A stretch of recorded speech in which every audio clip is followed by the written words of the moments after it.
Hello, my dear students. Assalamu alaikum. How are you? Students मैं हाजिर हो एक और इम्पोर्टेंट टॉपिक के साथ। और टॉपिक का नाम है treatment of domestic water supply और raw water treatment. Raw water का मतलब है गंदा पानी, ट्रीटमेंट का मतलब है इलाज। गंदा पानी का इलाज कैसे किया जाता है? इलाज का माना है कि इससे पोल्यूटेंट्स को कैसे हटाया जाता है और इस वाटर को फिट फॉर ड्रिंकिंग कैसे बनाया जा सकता है और उसको दोबारा कैसे साफ किया जा सकता है। जब किसी पर्सन को बीमारी लाहक होती है तो डॉक्टर के पास जाता है, उसका ट्रीटमेंट करते हैं, उससे वो बीमारी निकालते हैं बाय प्रोवाइडिंग मेडिसिन। तो हम यहाँ पर इस वाटर का, गंदे पानी का इलाज करते हैं, इसका ट्रीटमेंट करते हैं। और जो डोमेस्टिक वाटर सप्लाई है, घरेलू सप्लाई लाइन है, जहाँ से पानी सप्लाई होती है टैंकियों से फिर पाइप के जरिए घरों को जाते हैं, तो उनको हमने साफ करना है, साफ पानी मुहैया करना है घरों को। तो अगर पानी गंदा है, पोल्यूटेड है, उसमें पोल्यूटेंट्स है, उसमें जर्म्स है, उसमें कलर है, उसमें अदर सस्पेंडेड पार्टिकल है, तो उसको कैसे हम रिमूव कर सकते हैं उस गन को, और वाटर को दोबारा काबिल इस्तेमाल कैसे बनाया जा सकता है, ये टॉपिक इसके बारे में है। तो students, water purification plants are used for this purpose. इस मकसद के लिए कुछ प्लांट्स लगाए जाते हैं, कुछ मंसूबे होते हैं जिसमें मुख्तलिफ मशीन्स होती है, मशीनरी होती है, उसमें मुख्तलिफ पार्ट्स होती है, और हर एक जगह में पानी से मुख्तलिफ अशिया हटाई जाती है। तो उन वाटर फिल्ट्रेशन प्लांट्स के जरिए हमने गंदा पानी को साफ करना है। सबसे पहले रॉ वाटर है, जो गंदा पानी है, जो पोल्यूटेड वाटर है, जो अनफिट फॉर ड्रिंकिंग पर्पसेस है, उसको लिया जाता है। स्क्रीनिंग उसकी की जाती है, उसको स्क्रीनिंग या सलाखों या बड़े बड़े जाल से गुजारा जाता है। स्क्रीनिंग का मतलब ये है, डिटेल में हम यहाँ पर पढ़ेंगे। स्क्रीनिंग का काम क्या है? स्क्रीनिंग बड़े बड़े टुकड़ों को हटाता है, वो हम यहाँ डिटेल में पढ़ेंगे। देन पहले स्टेप में स्क्रीनिंग होती है, दूसरी में सेडिमेंटेशन होती है, जो छोटे छोटे टुकड़े होते हैं, बड़े बड़े तो यहाँ रिमूव हो जाते हैं, छोटे छोटे वो तहनशीन होते हैं। फिर कागुलेशन होती है, हम मुख्तलिफ केमिकल्स ऐड करते हैं, और वो जो छोटे छोटे ज़र्रात होते हैं सस्पेंडेड मुअल्लक, जो इन दोनों स्टेप में नहीं हटाई जा सके थे, उनको हटाया जाता है। इसके बाद फिल्ट्रेशन होती है, छानी जाती है, तख्तीर होती है, उसके बाद क्लोरीन ऐड किया जाता है, क्लोरीनेशन, और आखिर में हमारे पास ऑब्टेन होता है प्योर वाटर, जो घरों को सप्लाई किया जाता है। तो ये मुख्तलिफ स्टेप्स है। पहला स्टेप स्क्रीनिंग है, दूसरा सेडिमेंटेशन है, तीसरा कागुलेशन है, चौथा फिल्ट्रेशन है, पांचवा क्लोरीनेशन है, और इसके बाद प्योर वाटर घरों को सप्लाई किया जाता है।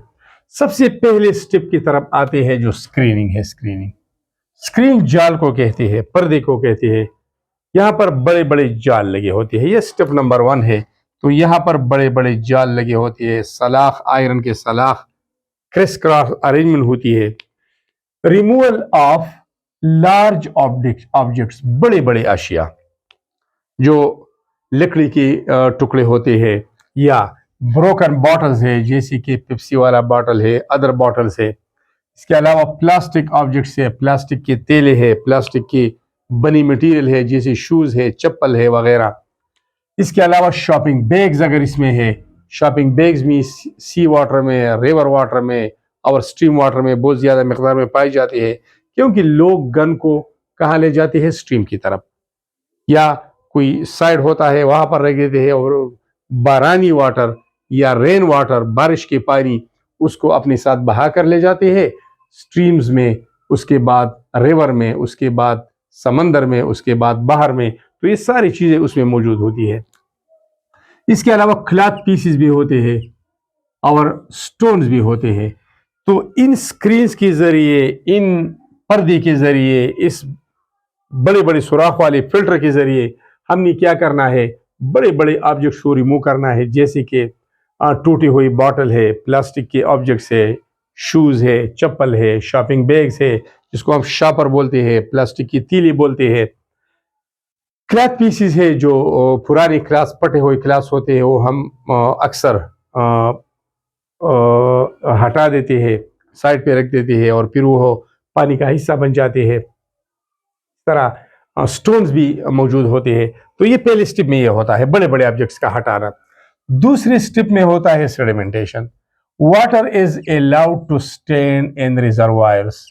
एक बड़ा टैंक होता है और इस पानी को उस रिजर्वायर में रखा जाता है, अनडिस्टर्ब, अनटच्ड, और समटाइम्स और अ डे और टू। एक दो दिन के लिए बड़े बड़े टैंक्स में इस पानी को रखा जाता है जो छोटे छोटे सस्पेंडेड मुअल्लक ज़र्रात होते हैं, तो वह यहाँ पर तहनशीन हो जाते हैं और इस प्रोसेस को हम कहते हैं सेडिमेंटेशन। ठीक है, सेडिमेंटेशन में क्या होता है, सस्पेंडेड पार्टिकल्स सिंक मींस डूबना टू द बॉटम। जो सस्पेंडेड पार्टिकल है, मुअल्लक ज़रात है, वह पेंदे में नीचे तह में तहनशीन हो जाते हैं या बैठ जाते हैं। ठीक है, अब आते हैं तीसरे स्टेप की तरफ जो वो है कागुलेशन। ये तो था दूसरा स्टेप। तीसरा स्टेप है कागुलेशन। कागुलेशन मीन चिमटना, इकट्ठा होना, जमगट्टा होना, ग्रुपिंग। ग्रुपिंग स्मॉल पार्टिकल का इकट्ठा होना, एक बड़े साइज के पार्टिकल में तब्दील होना, इसको कहते हैं कागुलेशन। तो ये खुद से कागुलेट नहीं होते, जो सस्पेंडेड पार्टिकल होते हैं हमने इसके लिए एक कागुलेटिंग एजेंट का इस्तेमाल करना होगा, जो वह इन छोटे छोटे जर्रों को खींच लेते हैं अपनी तरफ और उसके सरफेस पर डिपॉजिट होते हैं और वो कागुलेट हो जाते हैं और ऊपर से टॉप से साफ पानी फिर हम लेके जाते हैं घरों में। तो कागुलेशन, कागुलेटिंग एजेंट्स में इसका इस्तेमाल होता है। ये केमिकल्स होते हैं, स्लेक लाइम होता है, स्लेक लाइम। तो स्लेक लाइम कैल्शियम हाइड्रोक्साइड को कहते हैं।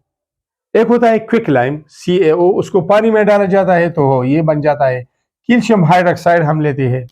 इसके अलावा अलम लेते हैं, एलम या अलम, पोटाश अलम भी आप कह सकते हैं, जिसको पटकरी या पटकरी कहते हैं। और ये डबल साल्ट है, पोटाशियम सल्फेट और एल्यूमिनियम सल्फेट का बना होता है। तो यहाँ पर हमने एल्यूमिनियम सल्फेट ही फार्मूला लिखा है। तो ये स्लेक लाइम और अलम हम लेते हैं, इसको उस पानी में टैंक में डाल देते हैं। यहाँ पर ये तीसरी स्टेप में ये पानी यहाँ पर आ गई, अब इसमें ये डालते हैं। तो क्या होता है, कैल्शियम हाइड्रोक्साइड और एल्यूमिनियम सल्फेट के दरमियान एक केमिकल रिएक्शन होता है। इस रिएक्शन के नतीजे में एल्यूमिनियम हाइड्रोक्साइड का एक प्रेसिपिटेट, जिसको शॉर्टकट PPT बोलते हैं, इसमें तब्दील हो जाता है। तो फॉर्मेशन ऑफ प्रेसिपिटेट होता है। The insoluble material which is formed during a chemical reaction and settle down at the bottom is known as precipitate. Chemical reaction के दौरान एक इनसॉल्युबल मटेरियल जब बन जाता है, जो अपनी ही सॉल्वेंट में सॉल्युबल नहीं होता और नीचे तहनशीन हो जाता है, बैठ जाता है पेंदे में, तो उसको हम कहते हैं प्रेसिपिटेट, कीचड़ या रसूबी इसको बोलते हैं। तो एल्यूमिनियम हाइड्रोक्साइड का एक jelly like sticky type, chewing gum type एक जिली बन जाता है प्रेसिपिटेट और नीचे बैठ जाता है। और इसके साथ कैल्शियम सल्फेट भी होता है, लेकिन कैल्शियम आयन और सल्फेट आयन की शक्ल में होता है, ये वाटर सॉल्युबल है। तो यहाँ पर अब क्या होगा, एल्यूमिनियम हाइड्रोक्साइड का प्रेसिपिटेट यहाँ बन गया। तो अब यहाँ होता यह है द सस्पेंडेड इम्प्योरिटीज, जो इम्प्योरिटीज यहाँ पर हटाई नहीं जा सके थे, तो वो सस्पेंडेड इम्प्योरिटीज आर एडजॉर्ब। यहाँ देखे एडजॉर्ब, जरा जूम करके देखे, एडजॉर्ब, बी नहीं है डी है। Adsorb means attachment to the surface, physical attachment है। एक एब्जॉर्ब होता है अंदर घुसना, जज़ब होना, एक होता है adsorb, attachment to the surface, surface के ऊपर चिमटना। तो जो सस्पेंडेड इम्प्योरिटीज है वो इस जेलाटिनियस, इस स्टिकी मटेरियल, इस प्रेसिपिटेट के ऊपर आकर अटैच होते हैं on the surface of the precipitate more than 80% suspended impurities are removed by this process. 80% से ज्यादा मुअल्लक छोटे छोटे जर्रात इसी तरीके से हटाई जाते हैं और ये इस प्रेसिपिटेट जो कि जेलाटेनियस टाइप का होता है, स्टिकी टाइप का होता है, जिसके ऊपर सस्पेंडेड पार्टिकल आकर स्टिक हो जाते हैं, चिमट जाते हैं और 80% सस्पेंडेड इंप्यूरिटीज यहां पर रिमूव हो जाती है। कुछ तो यहां पर भी रिमूव हो गई थी सेडिमेंटेशन के दौरान। तीसरा स्टेप हो गया, अब पानी जाती है अगले स्टेप नंबर 4 में। स्टेप नंबर 4 में क्या होता है? फिल्ट्रेशन होता है। स्टेप नंबर 4 हमारे पास है filtration. After coagulation is filtration, coagulation then filtration. ठीक है, अब फिल्ट्रेशन भी करते हैं। Water is filtered through sand, रेत एंड ग्रेवल, बड़े बड़े पत्थर जिसको हम बाजरी कहते हैं, पास थ्रू। हाँ, इसके अलावा अब पहला स्टेप करते हैं। यहां पर ग्रेवल लिया जाता है, बाजरी, यहां पर रेत लिया जाता है, तो ये पानी उससे गुजरते हैं। जो सस्पेंडेड इंप्यूरिटीज यहां पर या यहां पर रिमूव नहीं हुए हैं तो इन बाजरी के छोटे छोटे टुकड़ों पत्थरों से चिमट जाते हैं, रेत के छोटे छोटे जर्रों से चिमट जाते हैं और प्योरीफाइड पानी, प्योरीफाइड वाटर नीचे चले जाते हैं। और इस तरह ये रॉक्स में भी होता है। पानी, अगर हम बारिश के पानी को देखते हो तो वो मडी वाटर होते हैं, उसमें मड शामिल होती है, कीचड़ शामिल होती है, वो गदला पानी होता है, उसका कलर भी ब्राउन होता है, उसमें बहुत सारे गन होता है। जब ये रॉक्स से गुजरता है तो रॉक्स के अंदर, जमीन के अंदर इसकी फिल्ट्रेशन हो जाती है और चश्मे में ये बिल्कुल प्योरीफाइड फॉर्म की शक्ल में हमें अपटेन होती है, हासिल होती है। तो इस तरह ये भी है, ये भी एक फिल्ट्रेशन प्रोसेस है। सैंड और ग्रेवल से इसको पास किया जाता है। अगर कोई इंप्यूरिटीज बच गई है तो यहाँ पर रह जाती है और प्योर पानी नीचे चले जाते हैं। कभी कभार हम क्या करते हैं, water is pass through charcoal, coal, powder form of coal को चारकोल कहते हैं। किस लिए? In order to remove the coloured and odorous compound. जो कंपाउंड पानी में कलर पैदा करते हैं और जो स्मेल पैदा करते हैं, उन कंपाउंड को हटाने के लिए चारकोल का इस्तेमाल किया जाता है। Powder form of coal is called charcoal. ये बू रिमूव करता है और ये इसके साथ साथ जो कलर है पानी में वो भी हटा देता है। अक्सर मैयतों को आपने देखा होगा कि फौरन से जब ताबूत में डालकर उसको लाया जाता है तो इसके साथ कोयला रखा जाता है। ये इसलिए कि उसमें बदबू पैदा न हो, अगर पैदा हो तो उसको हटाया जा सके। तो चारकोल का काम यह है कि कलर और ऑर्डर को हटाना है, या जो कंपाउंड ऑर्डर स्मेल पैदा करते हैं, कलर पैदा करते हैं, उन कंपाउंड को हटाया जाता है। इसके बाद आखिर में आता है क्लोरीनेशन। क्लोरीन गैस इससे गुजारा जाता है। ये चौथा स्टेप था, अब यहां पर पांचवा ये क्लोरीन गैस। इस पानी से, क्योंकि बड़े बड़े टुकड़े यहां पर हटा दिए गए, छोटे जर्रात कुछ यहां, कुछ यहां पर, कुछ यहां पर, अब आखिर में ये है कि अगर जम्स है तो उसका क्या बनेगा? जम्स, पैथोजेंस जो खामखा बीमारियां फैलाते हैं, तो उसको हटाने के लिए, उसको मारने के लिए हमने डिसइंफेक्टेंट का इस्तेमाल करना है। डिसइंफेक्टेंट जो असर जायल कर दे जम्स का, जम्स किलिंग सब्सटेंसेस, जो जम्स को जर्मिसाइड जिसको बोलते हैं, तो उसको हम इस्तेमाल करते हैं। और इस मकसद के लिए हम इस्तेमाल करते हैं क्लोरीन गैस का। तो क्लोरीन गैस को गुजारा जाता है, उसको पास किया जाता है इस वाटर से, वाटर टैंक से क्लोरीन को गुजारा जाता है। Chlorine is pass through water. जब क्लोरीन को पानी से गुजारा जाता है तो क्लोरीन और पानी के दरमियान ये केमिकल रिएक्शन होता है। ये Cl2 है, मैंने इस अंदाज में लिखा है, ये H2O है, H और O, तो ये HCl में तब्दील होता है हाइड्रोक्लोरिक एसिड और यहां पर बनता है HOCl, hypochlorous acid. HCl gas जब पानी से गुजारा जाता है, ये पानी से रिएक्शन करता है, हाइड्रोक्लोरिक एसिड बनाता है।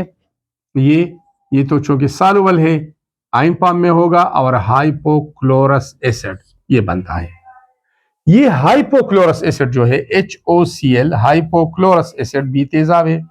एज अ डिसइंफेक्टेंट, ये जरासीम कुश है, ये जरासीम का असर जाहिर कर देता है, ये जरासीम को मार देते हैं। And it is the unstable compound, और ये एक अनस्टेबल कंपाउंड है, गैर क़ियाम पजीर है, तो इसको स्टोर भी नहीं किया जा सकता। So it can not be stored, इसको स्टोर हम नहीं कर सकते क्योंकि ये ब्रेक होता है। और जब ब्रेक होता है तो क्या पैदा करता है, ये पैदा करता है हाइड्रोक्सल आयन और group and chlorine free radical, या ये HCl बनाता है और एटॉमिक ऑक्सीजन ये रिलीज करता है। तो दोनों, अगर एटॉमिक ऑक्सीजन है या एटॉमिक क्लोरीन है, these are antiseptics, they kill the germs and they purify the whole water.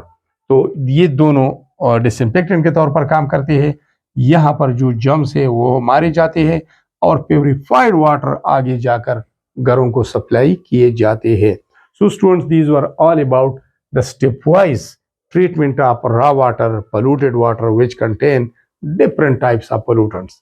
Thanks a lot for watching this video.